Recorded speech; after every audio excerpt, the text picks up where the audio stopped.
আপনি কিন্তু এখন অনেক বেশি বেশি বলতেছেন। হ্যাঁ, এতক্ষণ ধরে কিন্তু খুব রেসপেক্ট দিয়ে তারপরে কথা বলতেছিলাম, বাট এখন কিন্তু সেই রেসপেক্টটা দিতে পারবো না। আপনার যদি এখন ভালো ভালো আমাদের সামনে থেকে না যান, তাহলে কিন্তু এই যে আশেপাশের লোকজন ডেকে তারপর না ঘন ধুলাই খাওয়াবো, তারপরে বুঝবেন একটা মেয়ের সাথে রাস্তায় ইফটিজিং করার ফলাফল কিরকম হতে পারে। আহা, তুমি মনে হয় লজ্জা পাচ্ছ। আরে বাবা, আমি তো বললাম লজ্জার কোনো কারণই নেই।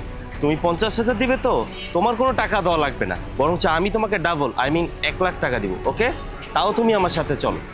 আরে কি সব উল্টাপাল্টা কথা বলতেছেন? টাকা কিসের, তারপর আবার পিঠে, এগুলো কি জাতা কথা বলতেছেন? হ্যাঁ, এই আপনি কি শুরু করছেন? হ্যাঁ, মানে ইফটিজিং করার নতুন ধান্দা, তাই তো? কি মনে করছেন আপনি এভাবে কথা বলবেন, আমাকে ফুসলাবেন ফাসলাবেন, তারপর আমি আপনাকে নাম্বার দিব, তারপর আমি আপনার সাথে দেখা করবো? দেখেন, আমি কিন্তু আপনাকে ভালো ভালো বলতেছি এখান থেকে চলে যান, তাহলে কিন্তু আমার থেকে খারাপ আর কেউ হবে না। ও, হোয়াট অ্যান অ্যাক্টিং! মানে তুমি তলে তলে টেম্পো চালাইতে পারো আর আমি বললেই দোষ?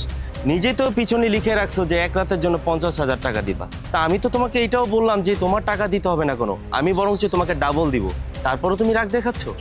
আশ্চর্য ভাই, আপনার কি হয়েছে? হ্যাঁ, আপনাকে আমি চিনি না, জানি না, না আপনি আমাকে চিনেন না। আমার পিঠে এমন কি লেখা আছে যে জানি আপনি এসব উল্টাপাল্টা কথা বলতেছেন?